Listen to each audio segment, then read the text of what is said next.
So this is the objective of this project. The first one is to identify the number of claims classified as fraudulent or legitimate during the specified time period to understand the extent of fraudulent activities. Second is to analyze factors like time of occurrence, the presence of witnesses, and claimant demographics to investigate likelihood of fraudulent claims. And the last one is to provide recommendation to help the company implement effective measures to prevent future fraudulent claims, ensuring a secure and efficient claims process. Right, so this is a chart one that looks at when fraudulent claims are more likely to happen on weekdays or weekends. As you can see, weekdays have a whopping 312 cases compared to just 122 on weekends. There is a 72% higher chance of fraud during the week, probably because weekdays have less traffic and fewer witnesses around, making it easier for fraudsters to pull off their schemes. On weekend, busier routes or more people make it harder to fake things without getting caught. So in short, fraudulents love quite quiet weekdays but not weekends. We're looking at the connection between fraudulent claims and whether a policy report was filed.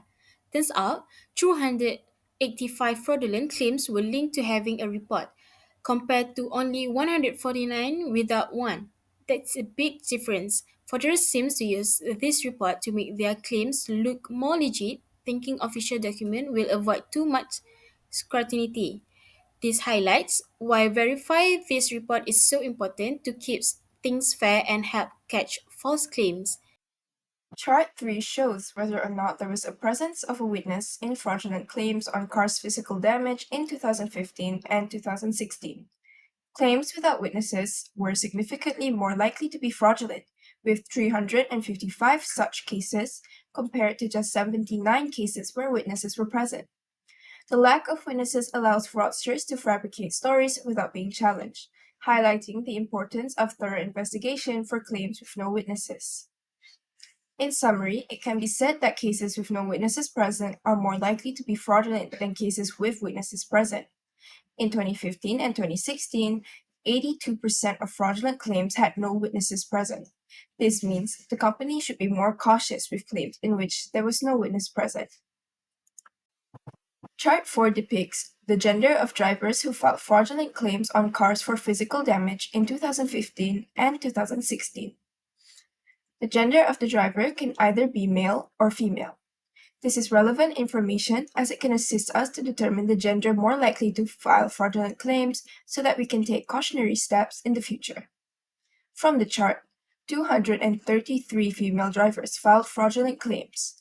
Therefore, it can be said that female drivers filed the highest amount of fraudulent claims. Other than that, 201 male drivers filed fraudulent claims. This means that male drivers filed the lowest amount of fraudulent claims in comparison with female drivers.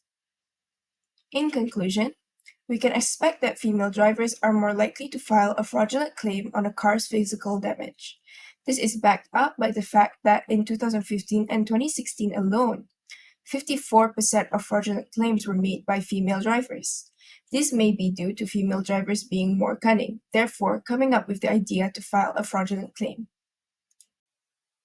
Chart 5 depicts trends in fraudulent claims related to cars' physical damage across 4 quarters spanning the years 2015 and 2016. This section also explores the quarterly distribution of fraudulent claims across 2015 and 2016, revealing distinct seasonal fluctuations. Fraudulent claims peaked in quarter 2 with 117 cases before declining slightly to 112 cases in quarter 3. Quarter 4 saw a further drop to 101 cases, while quarter 1 recorded the second lowest number of claims at 104. These patterns suggest that external or seasonal factors may play a role in influencing fraudulent activities. For insurance companies, these insights highlight the need for proactive fraud prevention strategies.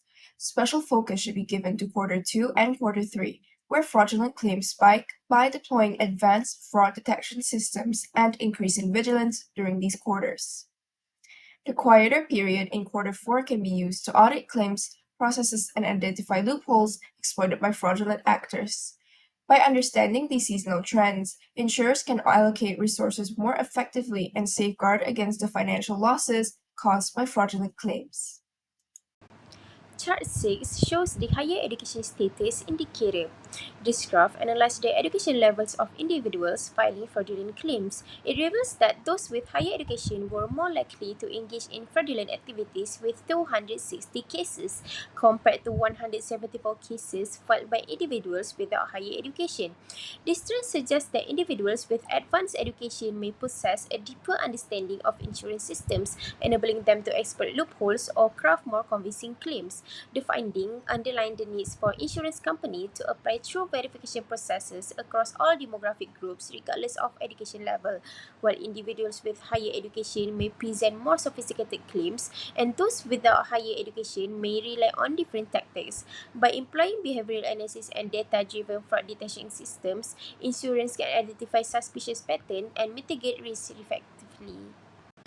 Lastly, chart 7 is the channel of claim. The graph shows most fraudulent claims were submitted through brokers with 227 cases, followed by phone claims with 149 cases, while online claims accounted for only 58 cases. Brokers' processes may have verification, while online platforms appear to be more secure. Insurers are advised to improve fraud prevention measures in broker and phone claim processes while continuing to enhance online systems. For insurance companies, this data highlights the need for better fraud prevention measures in broker and phone claim processes. For broker claims, implementing stricter monitoring and verification procedures could help reduce fraudulent activities. Similarly, adding more robust authentication steps for phone claims could make it harder for fraud to slip through. On the other hand, online claims seem to be more secure, but companies should continue improving their digital systems to maintain and strengthen this low-risk channel. By addressing these areas, insurers can better protect themselves against losses and ensure a fair claim process. In conclusion, this project focused on understanding fraudulent car damage claims in insurance industry. By analyzing data on drivers, claims, and fraud indicators, we uncovered important patterns like how fraud is more common on weekdays, how weakness affect claims, and how factors like gender and education plays a huge role. This insight give a better understanding of fraud trends and can help improve how fraud is detected and managed. Overall, this project shows how useful data analysis can be in fighting fraud. The result offer practical ideas for insurance companies to reduce fraud, save money, and work more efficiently. It highlights how important it is to keep improving fraud detection systems to make the industry safer and fairer. That's all from us. Thank you.